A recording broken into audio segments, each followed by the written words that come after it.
Thank you all so much for being here. It's a very highly anticipated conversation. I hope you like the two rolling cylinders, the two rolling parallel cylinders that represent our guests. Okay, Positions is a series of conversations convened by our architecture department aimed at revealing the positions taken by players on the field of contemporary architecture. The series hopes to unfold the complexity of relations and metaphors to make them explicit, inviting faculty and guests to voice where they stand. And we're delighted today to welcome Stan Allen and Scott Cohen, two people who have shaped the thinking of many in this room, including me, and again, so delighted that they could participate in our series. You know them well, but I'll just give you a brief bio.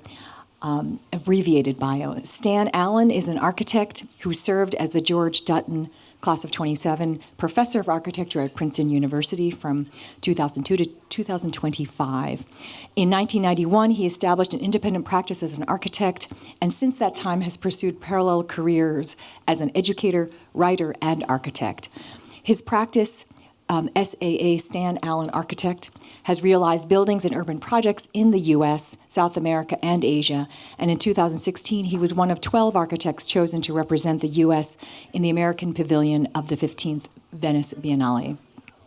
His architectural work is published in Points and Lines, Diagrams and Projects for the City, and his essays in Practice, Architecture, Technique, and Representation. He is co-edited with Mark McQuaid, who is teaching Core 3 with us, the influential volume Landform Building, Architecture's New Terrain. And his most recent book, Situated Objects, was shared with our community in his delivery of the 2023 John Haydock Soundings Lecture. Speaking of John Haydock, in 2009, he received the John Q. Haydock Award and an award in architecture from the American Academy of Arts and Letters. In 2011, Allen was elevated to the AIA College of Fellows, and in 2012, inducted into the National Academy of Design. This semester, he's teaching an option studio called The House in the City that investigates the single-family home as a laboratory for design experimentation.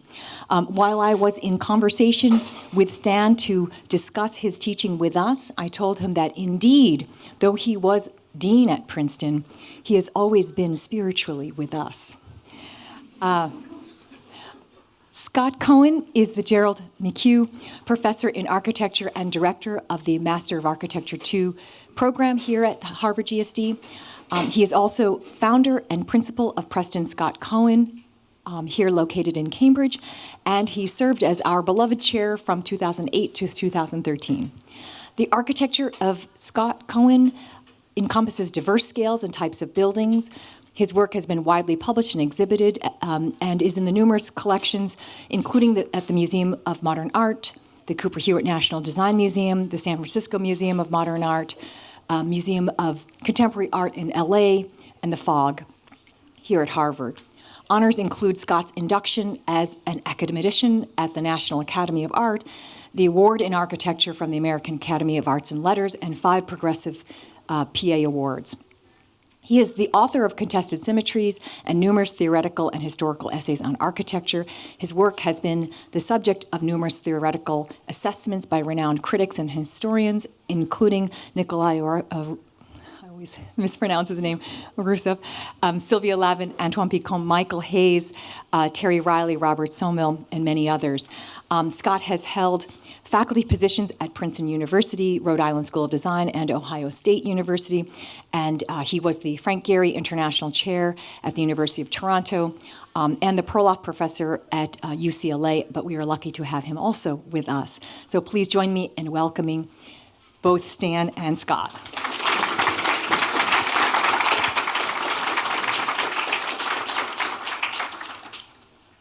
Oops. All right. I didn't ask about this. I assume I have control here? There's a remote right there. Got it. Okay. Of course, I can't see the screen, but it's here. So Whatever you do. We'll so if I just do this, There here you we go. are. Perfect. Thank you.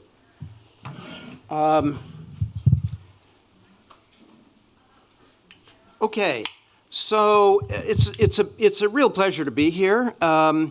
What we're going to do here, I'm going to give a very short introduction that speaks to Scott's and my shared history, which is a history in which the GSD figures prominently. Then I'm going to turn it over to Scott. He will present 3 projects, and then I'll present my 3 projects. I met Michael Hayes. I said the GSD figures prominently in this. I met Michael Hayes at RISD in something like 1986 or 7, which also touches on Scott's history. Scott had been a student there a number of years before that. In and around Scott's cohort were Nader Tiranyi, Hashim Sarkis, and Michael Maltson, so it was a pretty good cohort.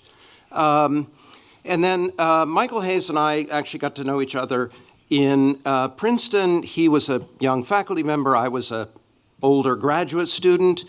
And Michael asked me to be the projects editor for the journal Assemblage, which was then in its early years. So I owe Michael a big debt of gratitude, sort of got me started writing and publishing, editing with Assemblage. And one of the first things I did was to try and bring architects of my generation into the mix. So architects like Scott, Jesse Reiser, Ben Nicholson.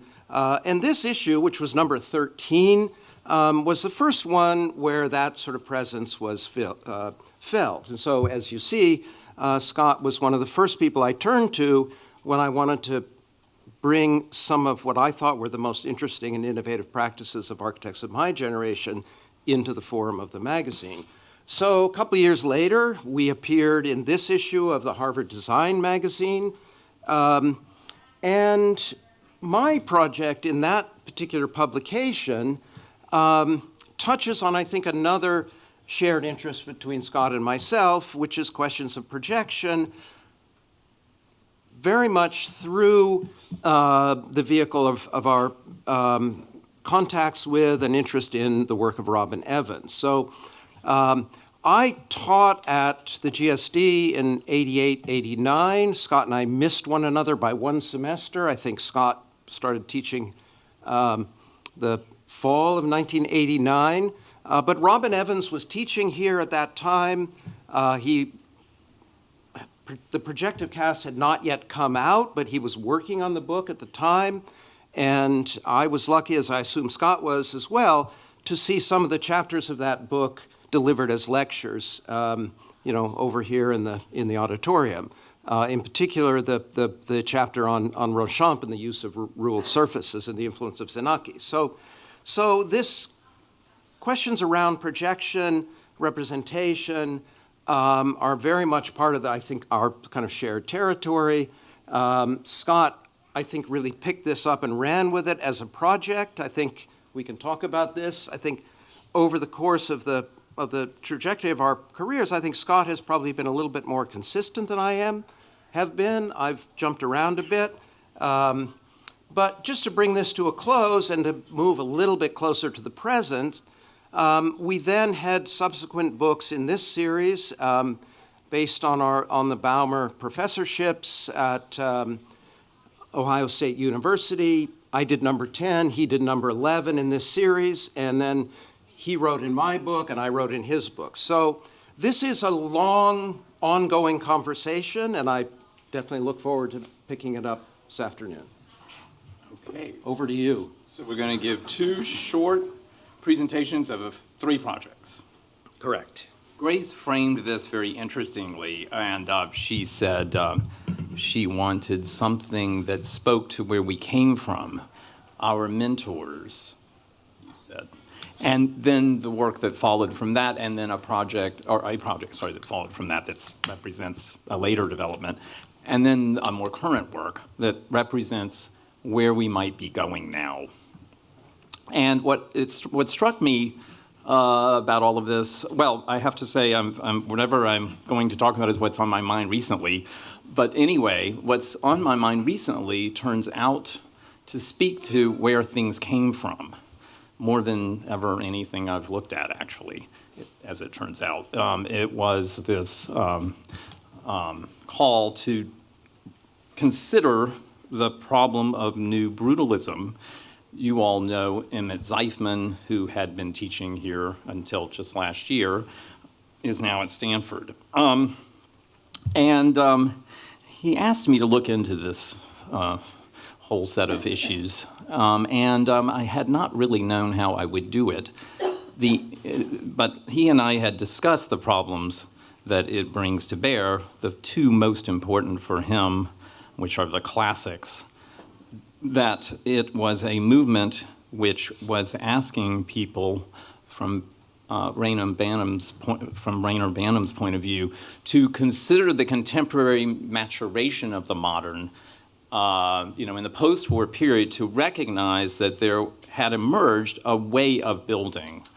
I mean, one could argue that if the high modern movement was about representing modernity in all sorts of ways, the machine age as a new language, a new spatial composition of architecture, a new way of being in the world, and so forth, by the mid-century, it had matured, and now it was, perhaps more than anything, an art of building, a way of building. And now what it should be is truly itself, not a representation of modernity, but truly the modern. And how would it be that? It would represent itself directly, the materials as they are found, the structural system as it needs to be. And it's this truth to itself that made it more modern than the first modern. Now, this had nothing to do with the heroic brutalist period of, concrete, rough, and shaped and cast in very extraordinary form. No, then it's an ironic use of the word brutal. This is what you could call brutally honest architecture, not brutalism as an expression with its force as it was in the heroic period. So anyway, this is a very interesting text by Banham. And I'll talk about this matter of the truth to material and where we are with that today. And I'm reading, and I'm having I'd been preoccupied with another idea for some time, some other things, and I didn't know how I would ever get my mind on it. And then I'm reading and discover something I had never known, which was it's so great to discover in a text I should have known 40 years, 50 years ago, however old. Oh, no, I'm not that old. I should have known it back in '89. It turns out that instead of turning to this matter of the truth to materials and the truth to the structural system of the building, the first point Banham makes, he has it's almost in that old idea of, here are the point, here it is. This is what New Brutalism is. Point number one, it was not that. Point number one was that the building should be true to its spatial form, and that its spatial form, inside and out, should elucidate the plan. That was point number one. Point number two, truth to materials. Point number three, truth to the structure. So the entire New Brutalist revival that we are in right now is preoccupied with the later 2 points and completely ignored the first point. Ignores. Now, I was just at the conference in New York. No one mentioned point number one. Banham removes point number one in a later text on New Brutalism, some 15 years later. Why does this point get removed? Why is it, as it were, repressed, not considered? Very interesting. We can discuss that another time. But for now, let me tell you that it turns out that this is perhaps, many of you know, one of the greatest myths of modern architecture, the idea of the correspondence of the inside to the outside. I'm sure you've all heard about that. So it's not really a surprising mandate to propose, but it turns out that Banham takes this quite far, and he says that this building on the left of the Smithsons is the closest to manifesting this point, and that Cohen fails to in the building on the right. He simply fails to because if you look at this facade, the brick facade, it in no way elucidates the logic of this plan, this dualistic plan, this kind of diptych of a plan, is in no way represented in the facade. There are other reasons, but that would be the main one. That is the way in which this building does not elucidate its plan on the inside as well as on the out. Okay, This idea, I determined, is actually aligned with something else. There's an analogy that I think helped me to reframe what all of this might mean. And it turns out to help me understand where all of my work has been coming from.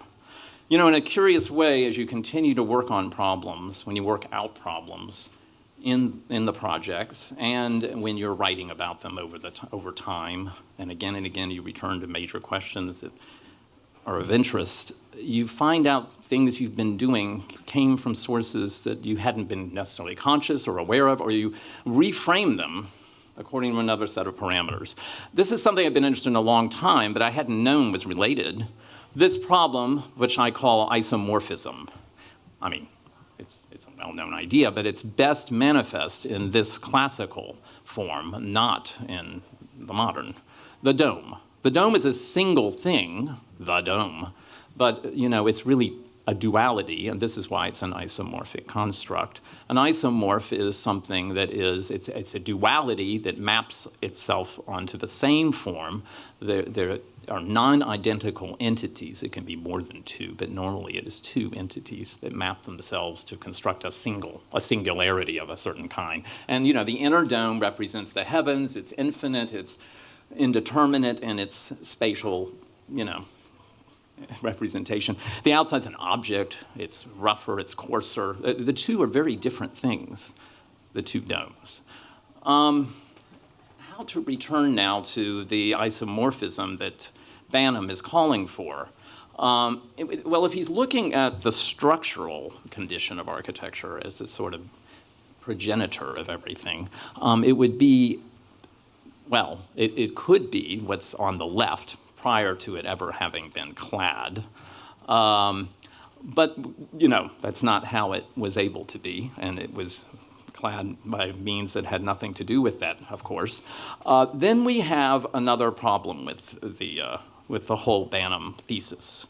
Banham is asking, as all of the theorists, the really great theorists of the modern did, that the idea should apply to the entirety of architecture. You know, this idea, this imperative of the inside and outside being true is not only going to happen in one kind of building. It is a principle that will proceed to govern how we deal with all of architecture. And so the question would be, how would we be able to deal with the skyscraper? The skyscraper is the ur-type of the modern. He doesn't address the skyscraper, but in a curious way, it turns out, we're going to find out in just a minute, that the skyscraper is in the Banham hypothesis, latent, very evidently. Now, when we talk about the skyscraper, we have another set of issues to deal with. There are very different origins. On the left, the frame is the progenitor of the tower, with the elevator, the core, you know, the stacking up of space. But there's another origin for the skyscraper. It has nothing to do with it, and that's what we see on the right. It has nothing to do with the frame. The frame comes after. We'll talk about that in a minute. The frame is not the progenitor of the New York condition, as it was in Chicago. All right, here we have the translation of the idea of the Chicago frame and the Banham hypothesis into what I would call the quintessential modern isomorph. Crown Hall. It is a single-cell building, absolutely transparently elucidating itself inside and out. If you're inside, you understand the outside, you understand the in. It's got a plan that's residually the plan of a skyscraper. It has a core floating in the middle. You enter the building the way you do the Seagram building. And I would argue that the Crown Hall is a one-story skyscraper. It is simultaneously the lobby of the Seagram building and one of the upper floors of the Seagram building. When I say it's one of the upper floors, it's because the envelope is bypassing this space. We have a flat dropped ceiling and a floor, and we see that the envelope of the building proceeds below and above. We are in a fragmentary space. We're in a horizontal fragment, you know, of a skyscraper in the Crown Hall, virtually speaking. Colin Rowe, talking about where things come from, I think made the most brilliant of all of his statements about architecture. And Stan kind of was asking, you know, well, let's look back, let's think back. And I couldn't help it, but I remember when I first read it, I think probably Michael made me read it. I don't know who made me read it, but I was maybe only 18 years old when I'm sitting in the library at RISD and I'm reading these essays, the great essays of Colin Rowe, and he says that this is a flat dome. He says that. He makes a very clear case for how he understands Crown Hall to be a flat dome. Okay, so that smooth ceiling is the flat version of that inner dome I was describing earlier, because it's a space that's evacuated, absolutely centralized, indivisible. Crown Hall poses a very serious problem in being an isomorph. It's basically not really functionally able to be developed programmatically in a reasonable way, owing to its ideality. Okay, another single-floor skyscraper is the Farnsworth, sliced out of that building. Not really, by the way. The building on the left actually came later. Anyway, just conceptually. There are other ideas of the isomorphic in the modern. I just want you to think about Corbusier's house, which has a form unlike the outside on the inside, but they are both manifesting the same idea in a different way. It's like an inner dome, outer dome idea. You see the house on the right? Warehouse, it's imminent. This is not the skyscraper. It's another origin in architecture, something that develops horizontally. Okay, so that brings me to the first project, which I think is somehow a synopsis of all of this for me. I'm going to be showing 3 projects that have been undertaken over the course of the past 10 years with my partner, Carl Dworkin, who is here today, I see. And this has been, for us, an incredibly challenging set of projects to work on. I should tell you why I think this one corresponds to all of this. Well, you see the sawtooth. Now we're in the horizontal version, not the vertical extruded singular form that the skyscraper manifests. Wait, I need to go back for one moment. I missed something important. We need to understand why the skyscraper is such a problem for the New Brutalist principle. Let me be clear. It is never isomorphic. It is inherently, intractably, never going to be an isomorph because it is a singular entity subdivided by stacked spaces within it.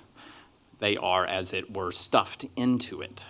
And in fact, the only way a building can be an isomorph in the ideal way that we did it is that it should be a fragment of the tower.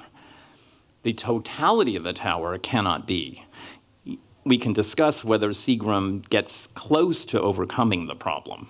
It's about as close as you can get, but it doesn't. And I can tell you why later. But I just want you to hold in your mind that there's an inherent paradox when it comes to the tower. And that might be the reason Banham doesn't address it, even though it is the primary type for the whole century. And no doubt his principle should apply to the totality. How could it not address the skyscraper, the Ur type, as it were, for all of modern buildings? Anyway, let's go back to this.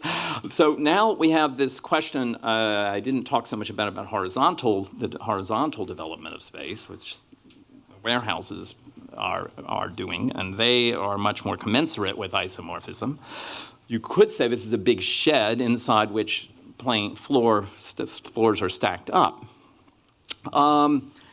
Interestingly, if you cut this, if you extend indefinitely the extruding saw teeth in a plan that is doing something else, something very interesting and exciting and strange happens. On the left, for example, it looks like the building is bending in one direction, and on the right, it looks like it's bending round a corner. The plan becomes indiscernible. It problematizes the perception of it in an exciting way. The whole interior is under this big sawtooth roof, but as you descend into it, you realize that actually it's 2 forms merging into the same interior. So in particular, you could see it in this next one. If you look at the way the ramping is developing, all due to the thickening plenums that, the depth of plenums having changed so much from the days when the original building it's added onto, from those days. They have thickened. And we're rising up into this building with its thicker plenums. You see that on the first floor beyond, there's a kind of hyperbolic space. There's a ramped space on the lower level. And then the upper, we see we're under the sawtooth in a much more direct and correct way. In a strange way, it's this combination of what's happening from the ground up and from the roof down that brings about this project, therefore. It's not so much the stuffing in of a floor. It's two things, one rising from the ground and the other descending from the roof. Here you really feel it on the left slide, the two worlds together, that hyperbolic space underneath over there on the left, the stair winding you up, and then you're under the sawtooth, which is very clearly orienting in another way, directed in a different, it almost looks like two buildings with different plans bound together by the spiral. The building is lifted. It is thereby part of what I had called in an earlier text successive architecture, in which I tried to analyze the skyscraper itself and the inherent problems of the skyscraper and contradictory problems. One of them is, of course, the Corbusian idea, the pilotis, the ground plan being both coextensive with the city and the first floor in the stack. It's a very peculiar and difficult problem to solve, the ground plan. After that, everything stacks up. In this case, though, we don't proceed. We just have a single floor. I think it's not a one-story skyscraper. There is no story here, since it's the bottom up, top down. As I've said, I believe somehow it's just almost only that. All right, not going to tell the full story of the building. It's an addition off on the edge, which has to be the center. This is the center now of the school, even though it's on the periphery of it. That's the big original building, that big rectangle. It's like even bigger than the GSD. If you were to lay the GSD trays down flat, you'd basically have the University of Michigan's original building, which is very much a Misesian shed. I mean, this is the first chance to add to Mies, in a way. We're adding that, though, which is not Mies. And here's Carl off on the right at the opening event. Okay. Now, let me return. I'm going to do the final part, which is that there's another story of the tower. I alluded to it before, the New York side of the equation. What do we have here? We have what was rendered lithic, as if it's solid rock, the setback law, that generates a mass, generates a form. This form is arising from constraints that are unrelated to structural origins. And as I said before, then anything having to do with the question of the structural integrity of architecture it comes afterwards. It's filling in this form. Whereas in Chicago, we could imagine that the structural idea is as I said, the origin of the whole problem of the tower. So we have form first. This is a very different narrative for architecture. Okay, this problem gets analogized as well in houses. Remember that, well, just broadly speaking, I'm arguing that any kind of theoretical framework would encompass all of architecture. It turns out that we can analogize the Hugh Ferris idea of form as a pure shape condition with these kinds of houses. Why? Because like the skyscraper, we have forms, this big wide gable of McKim, Mead, and White, or this very straightforward vernacular little cottage gable by Venturi, but they have been emptied completely of their typological substance. They are updated, reorganized entirely. Their forms come from long traditions on the outside. The outside is maybe a persisting and continuous, has its own history. The inside is in tumult. it could be scooped out and replaced, as the case is in Nantucket Venturi. I mean, the Venturi, if you were to go to the Nantucket context and you saw that house by the traditional, in its traditional form, it would have a chimney in the middle, the hearth would organize the whole plan, etc. This is an updated, very contemporary plan. Venturi is putting inside an old shape. The shape of the outside and what happens inside are utterly different things, existing in different temporal frameworks and so forth. So there's a way in which that idea of the New York Tower, a form with nothing in it yet, or that could have whatever one wishes to have put in it, is somehow similar to these type of gabled houses, which, without the hearth are not what they were. There's no organic relationship any longer between the inside and the out. This is anything but isomorphic. I have my own version of that on the far right. So that's my Nantucket, or my low house. That's a house I did many years ago. Okay, quickly just to say there was this whole hypothesis by Bob Somel in which he named his way of interpreting this shape.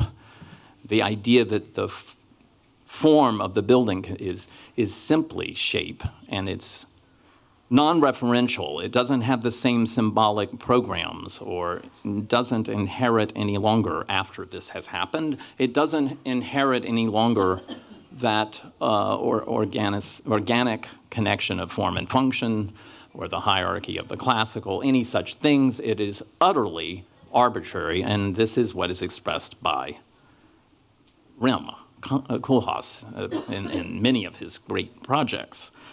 Extreme condition of arbitrary form and filled, and the tension between the inside and the out is manifest very strongly and made all the more evident than ever before, not to be taken for granted, but made the main idea. I would say with this project, the second one I'm showing you, a science museum we've just finished in Hefei in China, this reflects an attitude related much more to isomorphic sort of formation than the Koolhaasian treatment of shape. We have shape. This is an inorganic. It's not a shape of the smooth Zaha Schumacher kind. You'll see it's partitioned, it's discretized, it's not that. It's a composite that generates this continuity in the form. The inside is first and foremost a giant sphere, a planetarium that inhabits this shell. It's rolling around in there, as it were. I mean, you could say that's the inner dome. We'll come back and look at it. These are amazing. This is an amazing animation by Carl of the geometry that we were then investigating to find the forms for these types of shell buildings. This is the one, that led to the building. Carl is narrating it here as a composite of these surfaces that then, finally, in the development of the project, lead back into all of the normal problems of envelope development. And they're frit patterns that had been developed that, I don't know, Carl, how many months were spent developing this gradient in the frit and in the perforation in both the metal and on the glass. There you see the sphere inside this building, rolling around in it, as it were. The distance between the inner dome and the out is quite a bit. My claim would be that in the modern period, if we're going to analogize the isomorphic principle with the dome, what we're basically arguing is that the two will be evident at all times. When we're in one, we will understand the other, and we will recognize everything that is between the inner and the outer, that space between will be open, will be made, will be elucidated. So you see the big ribs of structure on top of the crown hall. They're not hidden. It's not as though the flat, smooth dome under and the exterior shell hide the structure. In fact, the structure becomes exoskeletal. In a way, it's about the kind of transparent revelation of everything that allows the two things to coexist. So this is just a very big gap between the two, the inner and outer dome. But this is a little bit of an absurd claim, I realize. Forgive me, but okay. There it is. Now the plan will help you see how that happens. The big sphere pressuring that point. This is a four-sided building with four corners. It's just that one has been either pressed in or contracted to converge on the sphere where it happened to have rolled and stopped. I want you to think of it, though, as a four-sided building with four filleted corners. It could have been that. But the sphere is sort of re-articulating it as something else. This goes back then, again, just to the New York narrative, just to be clear about something. There's another piece of the New York narrative that I'm extremely interested in, which is the deformation of it according to all of the circumstances, something like what generated the plan in Michigan, the bending of the plan. I want you to think about the Barclay-Vese building as a kind of racked version of the Woolworth beyond it, or the strange case of San Saturo, the Church of Bramante, in which a whole plan is manifest by a compressed, artificial, anamorphic perspective that makes it appear that the plan is centralized like that. That's the plan represented, and this is the actual plan, merely a T. Inside the plan of Barclay-Vese, look at those round things. Those are the revolving doors. Look how they're forced into these very strange and circumstantial conditions. They're kind of like this cylinder. I mean, except this one's leaning. This is the last project. This is there are two of them, not two revolving doors, but two sort of light cannons. This is a synagogue in Kansas that we've just finished. This is the most isomorphic, I think, Carl, you would agree, of any of the projects. You do see, though, that the cylinders have an independence from the outer total form. They roll into themselves from that whole form. The building as a totality resolves itself into flat walls, tangent to cylinders. They're very large cylinders that define the main body of this space. I think that's all I need to say about it really right now. I mean, I'm not doing descriptions of these projects. There are so many other things that have made them have to be this way.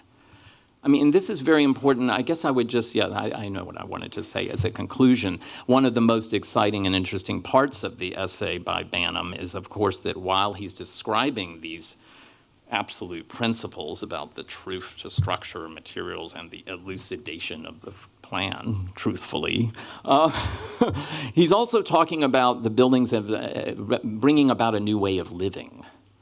And he describes what he calls the memorable image, and that this is as important that it create. He talks about the role of the way life is arranged in these clear and open spaces. I just want to say, I could not possibly measure how much more important all of that is than everything that I have been talking about. Okay. And I mean that. Everything I didn't talk about is actually the more important thing about all of these buildings. Okay. You've got two more slides. Oh, I'm not going to show those right now. I was going to bring them back if we need to develop a discussion further. That's the diagram Carl did for the show, for Farshid's show. As if there is not enough to talk about. Okay. Okay. So, yeah, I mean, wow, there was a lot there. And it's Sorry it's, about it's that. hard not to jump right into discussion. I think I would push back a little bit on your skyscraper narrative. Okay. But we can come back to that. Good. I think, I think Scott and I agree what the important questions are that are facing the discipline at this moment.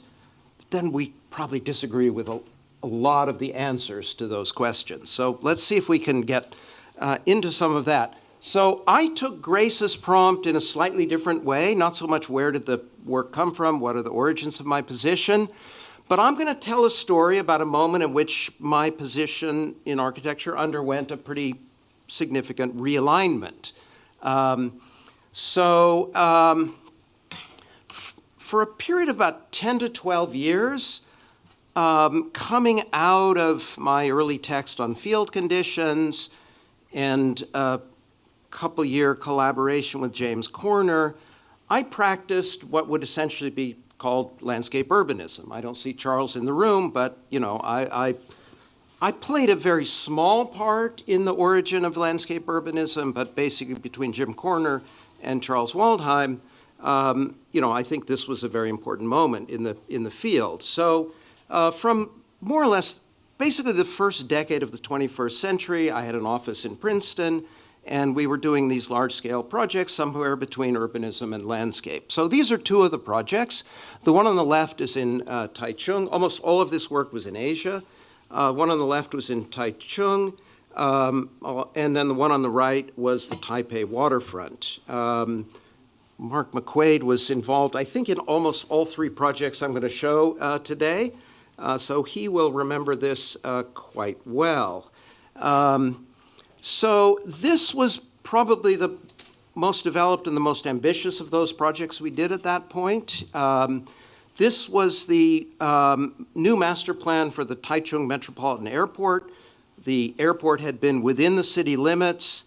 They built a new airport outside, opened up an empty site of around 600 and something acres, 640 acres, and we were tasked with stitching that back into the fabric of the city and creating a major park. So it's a little bit weird and disconcerting to see a shape that you drew registered in Google Maps in the fabric of the city of Taichung, but that's what you're seeing on the right. But it's also true, and this speaks to the story of why I'm no longer working at that scale. We essentially turned in a pretty detailed master plan, and the city planners in Taichung said, thank you very much, we'll take it from here. In fact, the park itself, they held an international competition won by Philippe Rom, so the park plan that you're seeing is Philippe's, not ours.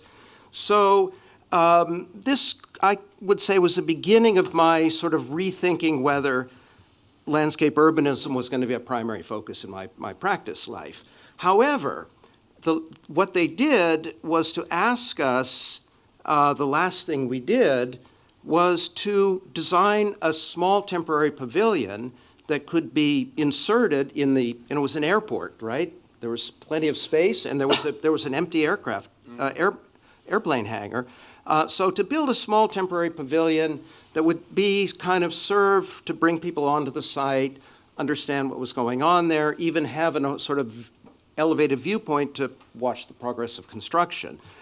So that's the first project I'm going to show, and it really marks this transition from the larger scale work in landscape and urbanism to a small object building, in this case within a larger structure. So we're working within the shed here, right? So, and then that balcony you see was the point where you would get up and look out and watch the progress of construction as they started building the park. Now, we knew this was to be a temporary building, so we thought, how can we make that provisional temporary character of the building thematic to the structure? And we looked around at this, the ubiquitous use of bamboo scaffolding in Asia, and said, okay, let's make a bamboo pavilion. It's recyclable material, it's culturally specific, although we go for our first meeting and we present this idea, we're going to do a bamboo pavilion, and they say, oh no, in Taiwan, we're modern. We use metal scaffolding. So nevertheless, they accepted the idea of a bamboo building, and these are some of our initial approaches. Also, the idea, working with bamboo, you're not going to do a super detailed working drawing. You basically give the dimensions. We gave them some kind of sketches about how you would do the connections and the joints, but it's a known technology. I mean, the image on the left, basically, this is, something that there's a lot of embedded cultural knowledge, and we just wanted to take advantage of that. So this is the structure. That typical module is half a meter, 50 centimeters, and so again, I mean, thinking in terms of isomorphism, we were working with the thickness of that open structure, which at this moment, for example, is 1.5 meters thick, but it's actually skinned on both sides. So we were working with a kind of thick-walled system. These are the plans. There's not really a pointer here, but you come into a large space, you make your way up, and the idea was that it touches down lightly on the concrete floor of the hangar, and then at the upper level, it sort of grabs onto a kind of overlooking balcony. So this is the experience of the building as it was for the school groups and the tourists and the people of Taichung who would visit it. The kind of detailing challenge was to keep it very light, very translucent. So you see the fabric covering for the auditorium here. Here's a detail of that. Putting lights, for example, behind there. Just, simple, very simple provisional kind of details. And the way the building sort of framed the views outside, and then the kind of inventiveness, which really had to do with the people who actually built this building, to make things like counters and openings within. And this is one of my favorite moments, which is the building sort of just fading into the enclosing structure of the hangar at the top. And it's this sense of the scale and it being somehow at once quite monumental, but hopefully, I think the photograph shows that it has a certain sort of approachable, accessible kind of quality. So that was primarily a material proposition more than a formal proposition, although there are certain aspects of that faceted form that I think were sort of circulating in the office and in the discussions that were taking place around that time, that then we looked at much more intensively with this project. So I'm showing one project in Asia, one project in Europe, and one project in the Hudson Valley. So this is an unbuilt project. This is a competition project, but it was a project which was very, very important for me to define a certain way of working, certain design strategies and methodological strategies, as well as revisiting some of the ideas that had been on the table earlier with the field conditions article, particularly this idea of the sort of part-to-whole relationship. So this was a competition for a modern art museum, a modern gallery in Maribor in Slovenia, and we thought there was a kind of contradiction built into the program brief. On the one hand, they wanted a highly visible new identity for the museum. On the other hand, they wanted the building to fit into the historic context of the city of Maribor, which, as you see, has this very, very characteristic geometry of these big terracotta sloped roofs. So how were we going to design a building that was at once declaring its new identity as an institution, but could somehow, without a kind of literal contextualism, relate to the historical fabric of the city of Maribor? So there were two things I think that entered into that. First of all, when you look at the fabric of a sort of historical city, it's parceled out in lots. And so there's a certain dimension of the part that produces the larger whole, which is, say, a city block. So you see some initial sketches on the left there. I mean, this idea of almost just throwing down some stones on the site in almost a random way. The quotation on the left comes from Emilio Tuñón and Luis Mancilla, non-centralized expansive systems capable of becoming specific at each point. I tell my students never to read if it's up on the screen, but I had to read it because I wanted to make sure I got the language correct.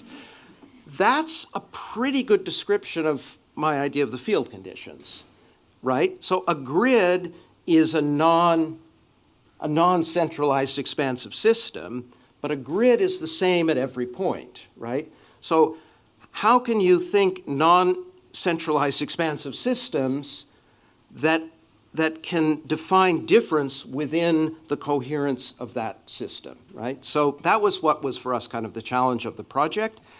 Our solution was, first of all, to work with an aggregation of parts related to the dimension of the parcel size in the city.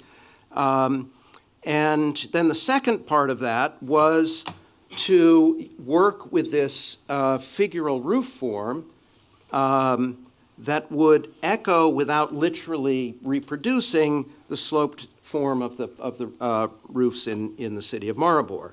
The key point here was our first sketches. We were trying to aggregate hexagons. Now, if you aggregate hexagons, of course, you get a continuous field.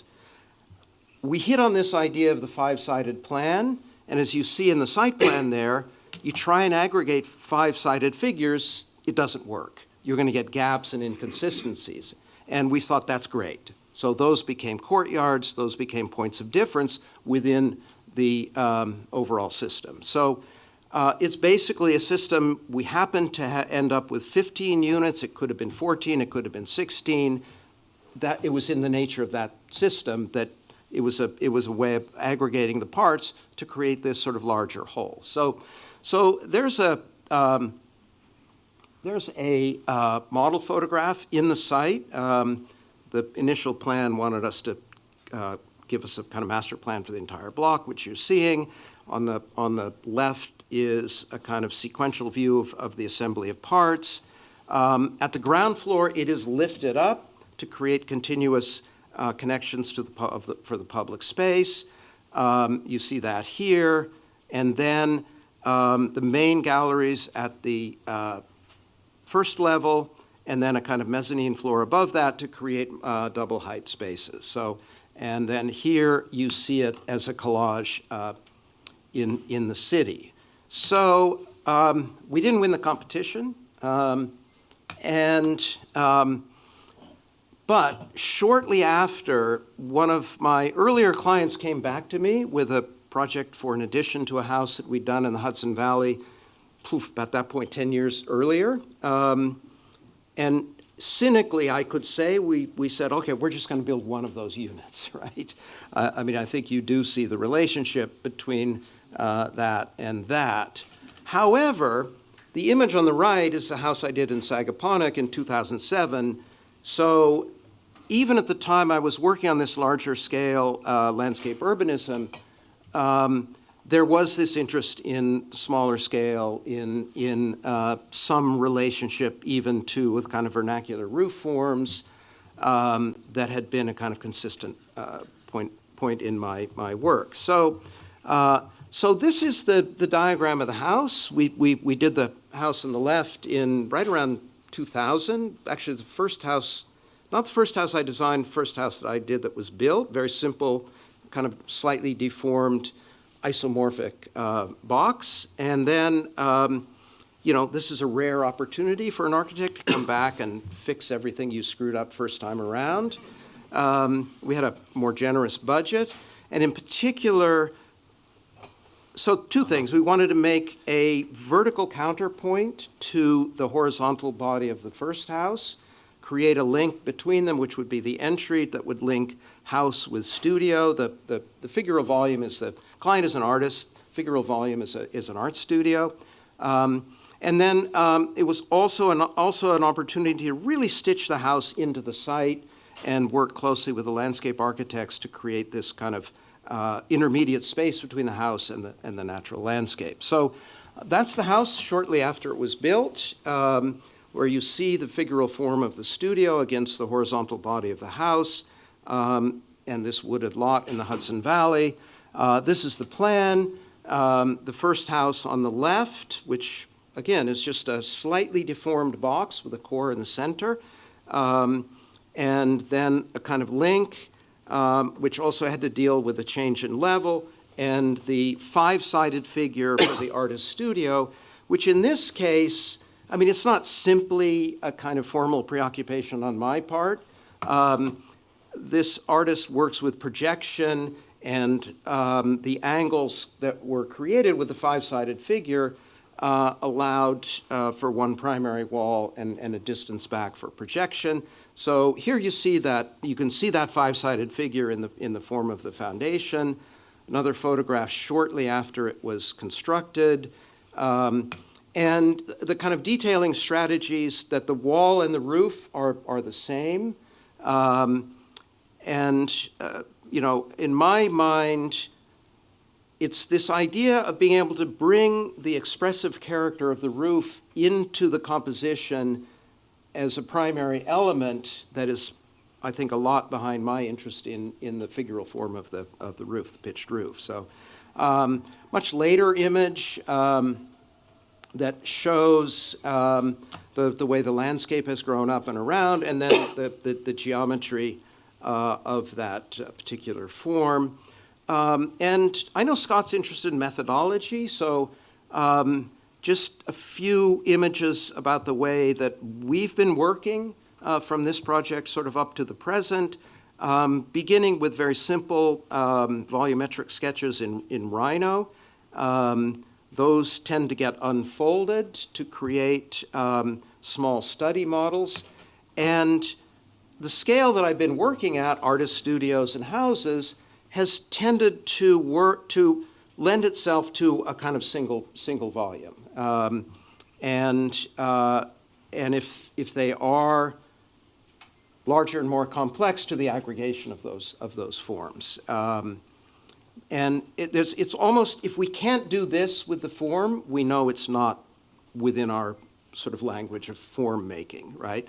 And those are rule-based, actually, right? Working off of the five-sided figure and three pitches on the roof, there's an unlimited number of forms you can make, but they're all going to be part of a kind of related family. And in fact, this was just an exercise one summer. We had an intern in the office who just wrote a script for this. So, I'm certainly not a digital guy, but the fact that you could write an algorithm for our language of form was something that kind of interested me. So this is the artist studio. Even in 2012, the lighting was not as sophisticated as it is now. This was just really all about getting maximum light onto that one painting wall. I think particularly sort of fast forward to situated objects, really think a lot about that relationship between the house and the site. So yes, this house is object-like, but it's an object that's very much in conversation with its site.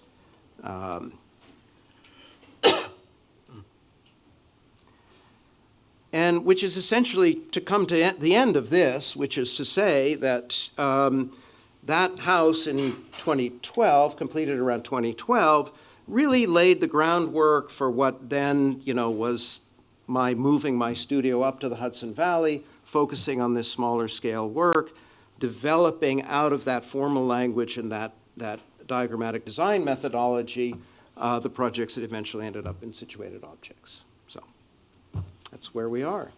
Okay.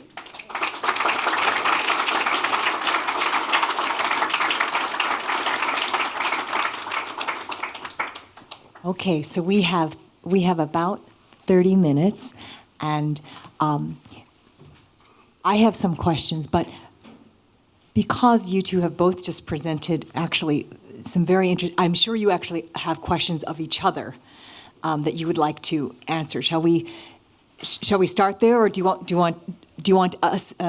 want me and the audience to start?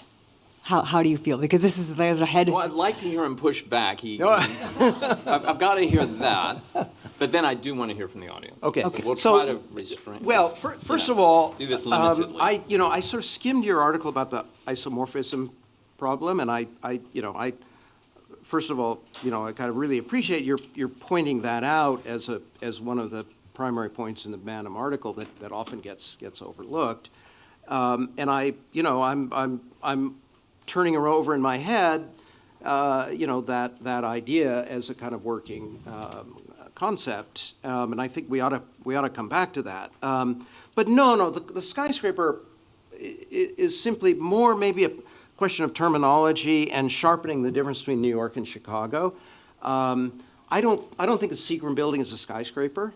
I think the Seagram building sort of goes back to the terminology that Sullivan used. It's a tall office building. And I don't think it's a skyscraper because I think there's a fundamental transition from Sullivan's idea of base shaft capital.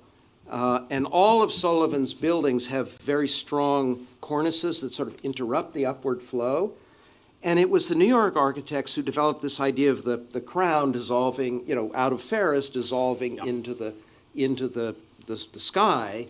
So I maybe this is just pedantic. I would reserve skyscraper for the New York skyscrapers that are invested in the verticality and the crown versus the Chicago tall office buildings that are related to the stack, that express the structure.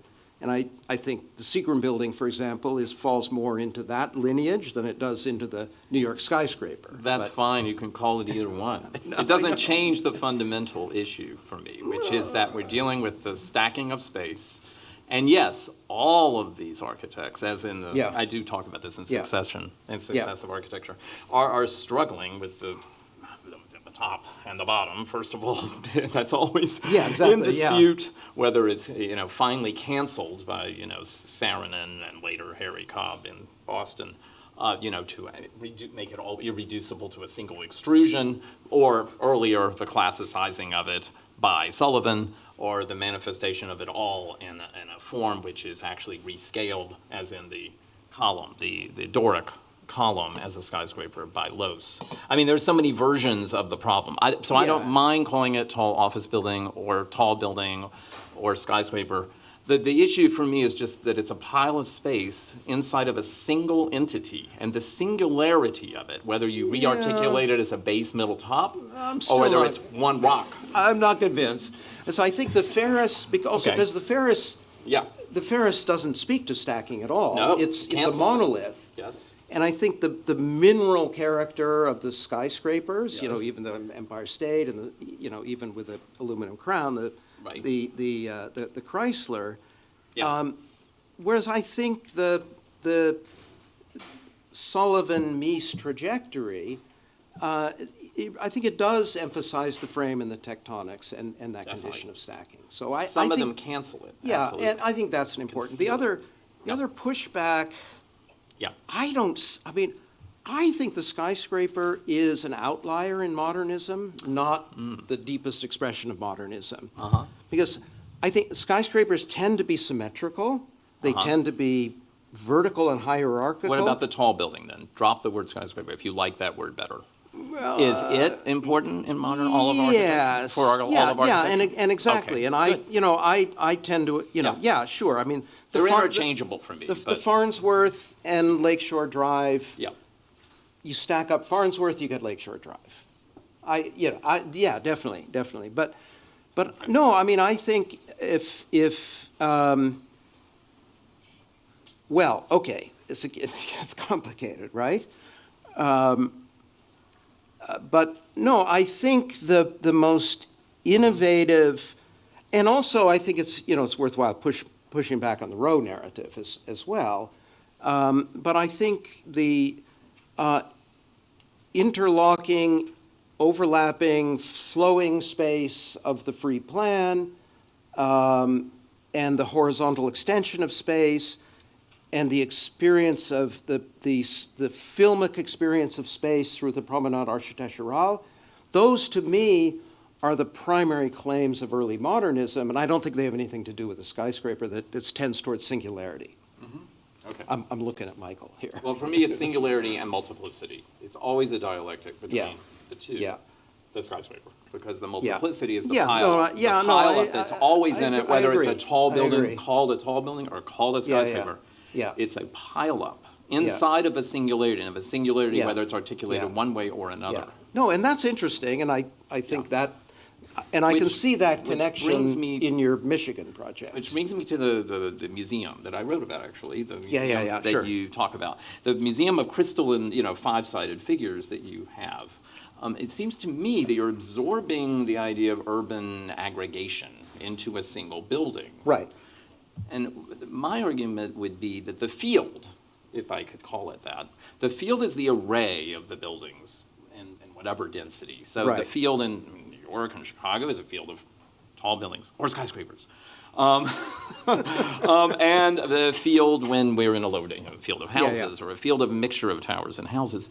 You're trying to absorb the field into architecture. My argument would be is that to the extent that ever the multiplicity is absorbed by a building, there is the problem of the singularity of the building. We can try to make a building a multiplicity and only one, but it is always only one. So when you put Sure. up Jasper Johns and he said, everyone says the part should, what did he say? The part should be the whole? I forget how he said Yeah, it. so why not take the part for the part? And I would say, why don't we take the whole for the whole? Yeah. W-H-O-L-E for the W-H-O-L-E. Because the Yeah. real problem of the building is its singularity. It will never be the array that generates the city. The problem for the architect is to deal with the whole building as a whole. Yeah. So the imitation of the urban proliferate, aggregating, the urban array, the urban multiplication, it's actually a rhetorical strategy. When it comes right down to it, you've got one door, you've got a loading dock, it's still one museum, it's all governed by one set of parameters. It's one building, whether you like it or not. It's a museum. Sure. And that's what it is. It's got Sure. an administrative office, it's got this, that, the other, it's got, okay, looking like it's a chunk of a city. So I think the paradox of architecture is to deal with the wholeness, not the partiness first. And the fact that it will always have parts. Right.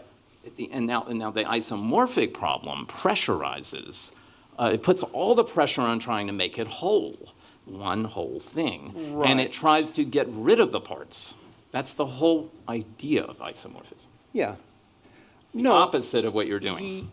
Yeah, I agree. Yeah. But I disagree with your Okay. point. That, So you're not a that- new brutalist, that- by the way. no, matter how you no, use no, no. materials. I'm not a new brutalist. Okay, I just want to never. make that clear. Because, Emmett might think that by virtue of the way you use Right. materials, how you express structure, you kind Yeah. of look like you're in that movement right now, Right. that everyone's preoccupied with, the Right. new brutalist thing. I would say Stan's work kind of looks like it's part of new brutalism.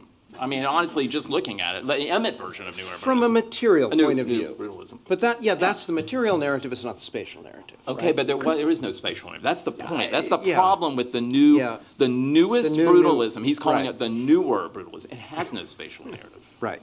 Okay, but What's missing? one could also say Okay, sorry. that, well, is it Emmett possible? knows I feel this way, but We'll have to he'll ask be him. mad at me. But Okay. Is it possible to say, though, that this question of part to whole, yeah, part for its own sake, wholeness, it almost seems like where there are overlaps between both of your works, maybe in simplistic form, that Stan's work has attempted, even through the titling, situated objects, to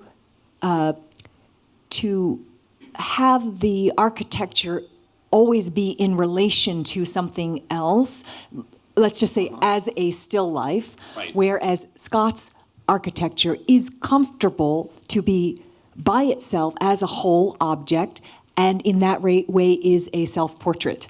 No, I don't- Still that- life that I versus cannot accept. self-portrait? Okay. Really okay. wrong. Like, Okay, too so, wrong for so, you so, to yeah, so, believe. so I am asking you this to They're be so provocative because distorted and contextual. I'm asking to provoke Okay. some of the Yeah. places where you are Right. different, I've because got a actually you've talked a slightly- lot about your overlaps. Different, They're all additions. They're not even standalone ever, the project that Carl and I have done. None of them. In fact, we're known to do additions, and the complicated problem of engaging contexts and such that are so they're contortional. They are, they're super contextual. So they're not standalone at all. This is so that's way off. That's certainly Well, maybe Yeah. in the last project in the synagogue, could we ever see it that way? It's an addition. Oh, yeah. But in the sense that it's in the Tormented by larger the original building, let me tell you. torment. No, I can show you deeply. Right. I mean, So- super so problematized Let me by just it. try I mean, one. yeah. Just try one Yeah. more, because Yeah. I mean, I don't want to put the value judgments. I think Yeah. it's just a question of making differentiations. I mean, I'm still trying to wrap my head around. I mean, your arguing for isomorphism to me is really counterintuitive. Okay. Because I think your work is all about differences. It's not about similarities. I would say that you're trying to work within a language of the whole that finds ways to incorporate difference and distort and adjust to create a kind of complex whole, right? Okay. Would that be an accurate? That's fine. It's one of the ways. I'll take it for now. Right. A little worried about it, but okay, Yeah, keep going. Then I'm just simply approaching the problem from a different. I start with parts, work toward some notion of the whole, in an attempt to create an internally differentiated object.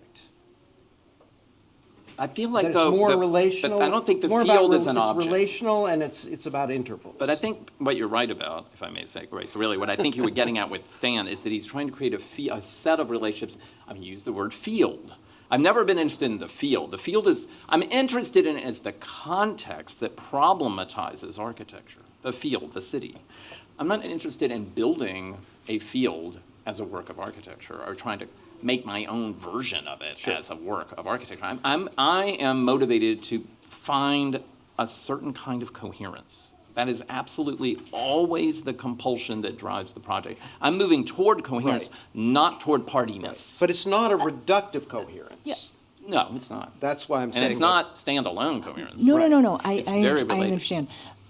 Maybe another way to think about it Yeah. is that in the Okay. form making that you both shared today, the pentagonal, the challenges of the pentagonal form versus the coinoidal form produces certain kinds of other relations, which I think are pretty interesting in the places where you both diverge in your approaches. And this is also interesting because I think one produces a certain kind of coherence, which is what you're interested in, and in the pentagonal condition produces a kind of relational, immediate relational set of questions. So maybe that's also another way to get at it. Like in these courses that, my conoid is better than your pentagon Okay. versus my pentagon. Okay, All right. let's turn it to the Let's look- audience. Let's talk. Oh my gosh. There's quite a number of people. Hi, thank Have you to be both short. for the amazing points that you guys generated. My name is Alex. I'm working under Iman Fayyad Studio, MARC 1, and I want to ask Scott about the question of circles and ellipse. And one is extremely intuitive and the other is extremely rigorous. And obviously, with the isomorphism that you were talking about, you are leaning towards a rigorous end of the spectrum. And I want to give an example of the other spectrum of the Sendai MediaTek by Toyo Ito, which he also mentions the point you talked about, the between spaces of the inside and outside. And then the ellipse of the column becomes a program. And I feel like that could be the antithesis of your work at the Shalom, where all of your geometries are generated by tangencies and cones. That's very rigorous. And I just want to have you to talk about that for a bit, and also how Toyo Ito influenced Sana and also the next generations of Japanese architects, that's very much inheriting the Shinohara's idea of work of art, where architecture doesn't have to be very rigorous or very practical. Thank you. Yes. Well, I would love, I really mean this because I think you're asking a question that's so close to things that interest Stan, and that he has, frankly, no, I mean this. I mean, I could reflect on this question, but it feels like it's a question for Stan, much more so than for me, if I may say. That's my initial reaction. I mean, I can talk about this idea of these individual elements behaving in very specific and interesting ways in the MediaTek build, the Ito building. It's quite different. I'm not so interested in the form itself of the circle or the cylinder or the oval. I mean, the oval or the ellipse. They all do different things. We know that. But I can't leave behind the setting of that whole building, the way in which they're behaving in that building. That's more interesting right now from what you're asking me to consider. I mean, if I may. Sorry, I'm not answering so well. Is that okay for now? Okay. Sorry. Hi, I'm Ella in Mark Yeah. 2. I have a question about context in sort of relationship to your work, Scott, and in dialogue with Stan Allen's. But from my understanding of the University of Michigan project, in terms of the context, it's it kind of goes against Cernan's original master plan for that project. So in relation to what Grace had originally asked you, I'm kind of curious, do you actually feel that your projects are really engaging with the existing context? Because they kind of feel like they butt heads with it in a lot of ways. Oh, very much so. For example, in this Michigan, the site was never intended to accept a building in this place. And as I mentioned briefly when Grace said these projects stand alone, very often we are arriving to sites that we're not prepared to accept the program that they've asked us now to introduce into the site. So here, there had been a dispute for many years about how to enter this, the current architecture school at Michigan. It's a huge, talk about a field. It's a vast labyrinth of a building. And the idea was to be able to give a very clear new center to it. And this is on a site which is adjacent to wetlands and a very difficult and subtle condition there. And we had to also introduce a path all the way through the building. Think for a minute about the Carpenter Center trying to link the campus to the town with the ramp passing through. We're doing that on the ground level with a bike lane that passes under our building and that has parking for people to stay there. I can't tell you enough.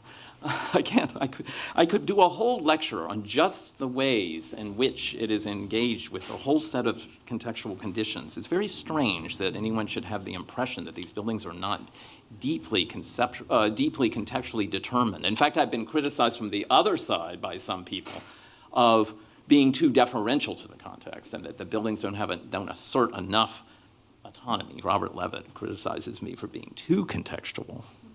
Anyway, it's odd that today, maybe it's because of what Grace said, that you don't see the buildings that way. I can't not see them that way, but anyway. You'll have to look at it again and plan. You'll see that it's very imbricated into the context. Anyway, I don't know how else to say it. Yeah, I can show you the plan. We can walk through it together. I'll show you. I think I can convince you. I believe it. Thank you, Stan.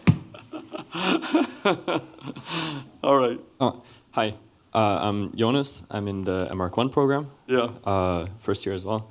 I was interested in your conversation on talking about the isomorphic and the non-isomorphic, and how the isomorphic creates harmony and unity by kind of showing the inner space on the outside as well, so that you perceive it from the outside and the inside, while the non-isomorphic has this tension, conflict, this contrast that you portrayed in the skyscraper, in Kohlhaas's building, where there is an outer form, which is then subdivided, and then you fill it in, and this creates then tension and contrast.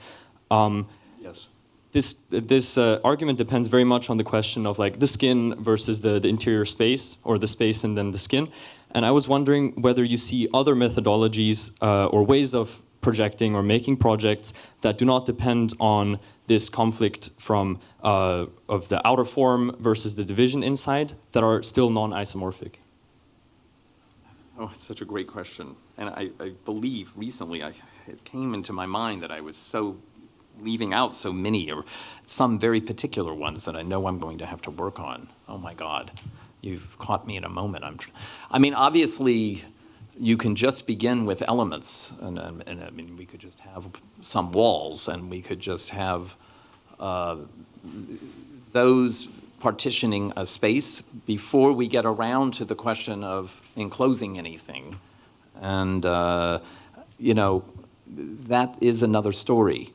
So, for example, there was a house by Daisy Ames in the exhibition in Princeton where she has this crossing, and the crossing, embedded in the crossing in her plan, is everything, the bathrooms, the kitchen, the packing in of everything. And then she has 4 loose space conditions in the quadrants that dissolve in a way, although she'd made a circle with a curtain that thereby can enclose any one of them partially at any time. I like this plan very much, and this is very much the opposite of what, you know, the Venturi or the Koolhaas or the Ferris, where you have first a form, and you know what I'm saying. You don't have any shape. You just have space-making elements Yeah, I mean, to start with, yeah. There is a counter-narrative to isomorphism. And it's interesting that you use, I don't know, was that Trubeck or Wisłowski, but one of the two. That was Trubeck, yeah. Okay. But I think it comes out more in the text of Complexity and Contradiction than it does in Venturi's work. But it's certainly, and it also goes back to your reading of the Banham text and the fact that Kahn is his Kahn is his negative example, right? Yeah. And because certainly Kahn is all about starting with the elements and then creating a kind of multiple layers of wrapping, but each of the elements is complete in and of themselves, and the space between is not articulated in the way that you're talking about, let's say, the sort of Undercroft of the dome as sort of occupying the structural depth between 2 isomorphic layers, right? So I think there is a counter-narrative that would revolve around Kahn and Definitely. I mean, Kimball Museum is it is a field, but he Right. makes it coherent by virtue of all of them together making a kind of Beaux-Arts plan. Sure. But they are independent pavilions. Yeah, no, absolutely. It is Well, your it goes back way of to- working. it goes It's back not to about the Trent- isomorph. It goes back to Trenton Bathhouse. It Yeah. is an aggregate, so. But Kahn did both. what's that? Kahn did you and me, Kahn.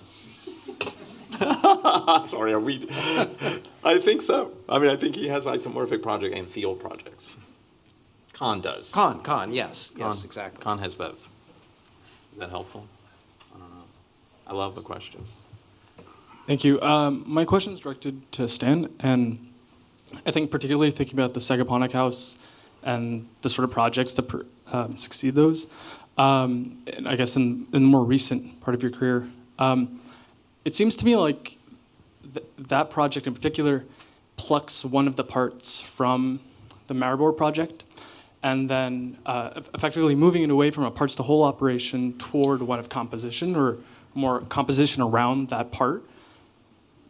First, is that a fair characterization of that project and the procedure? And if it is, could you speak to what maybe drove that reconsideration of your procedure?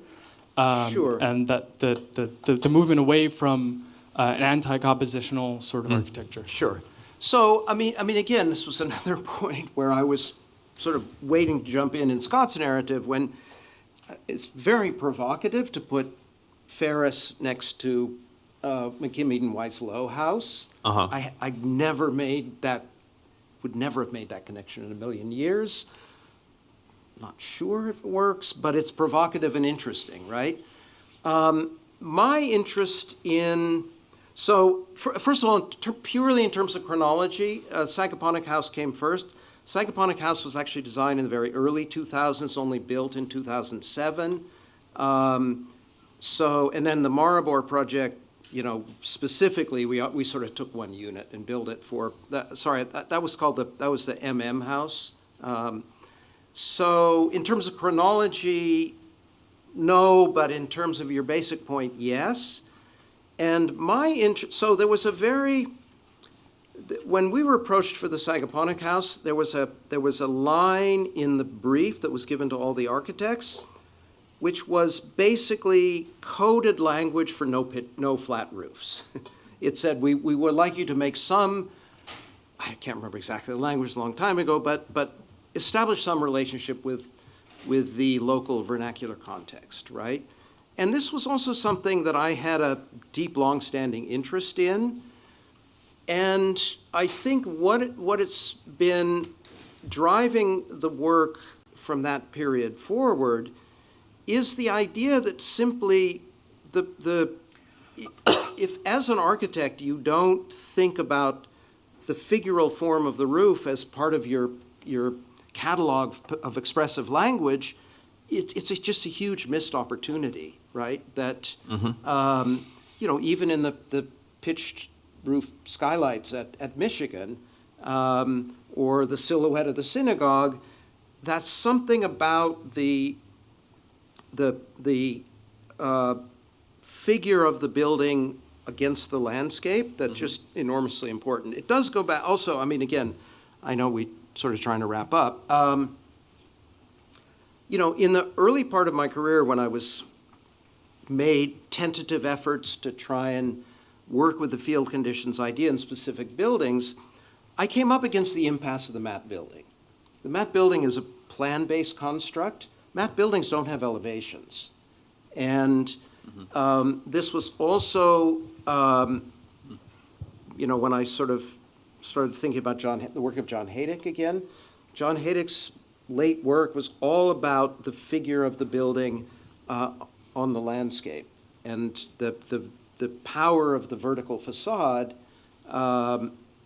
as really just part of architecture's ability to communicate. So all of that was figuring in my ongoing interest in the figural form of the roof, to answer the question very immediately. Michael, we refer to you. You've got to ask. Okay, this is just something to think about. Go back to the museum project of stands, which I think you referred to as an aggregate or something. But think about the difference in an aggregate and a pile. And what I want out of this is aggregates is built up of parts, and aggregate are the Farnsworth houses that are stacked to get Lakeshore Drive. But I think the Seagram is different, and I think the museum is different, because a pile is a singularity. Even though it may look exactly like a bunch of particles, it is ontologically a single thing. It's a pile. Yeah. Felicity Scott found some interviews with Mies, where Mies is insisting that Seagram is not Lakeshore Drive. It's not a frame.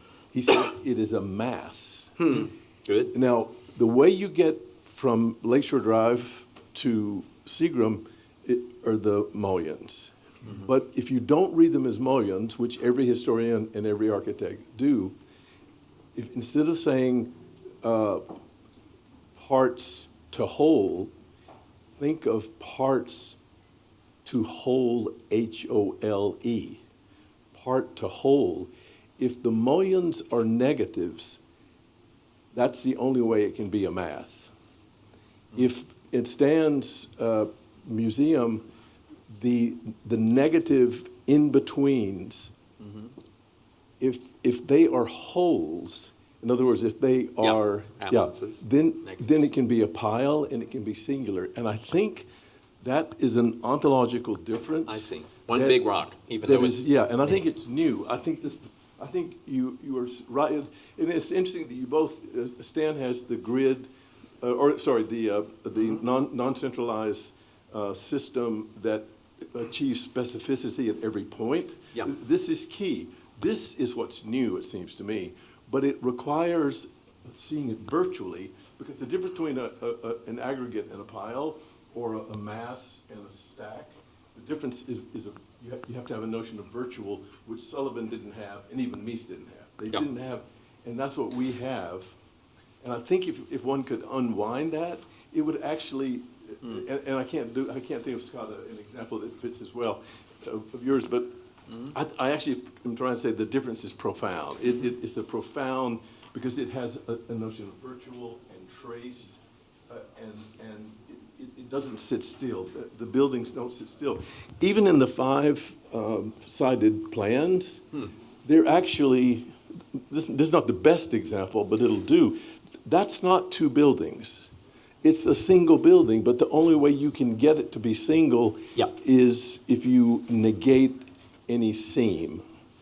So part to whole, H-O-L-E. He fuses it, and in a way, he's creating a new singularity. And it's why roofs and Yeah. walls are made out of the same material now. Yeah. And they weren't 30 years ago. Right? Anyway. I like it. Yeah. Well, the single dome is two domes. Yes. It's the same problem, in a way. Ontologically, it's one. All right. Sorry. Okay, with that, thank you very much, Okay. Stan, Scott.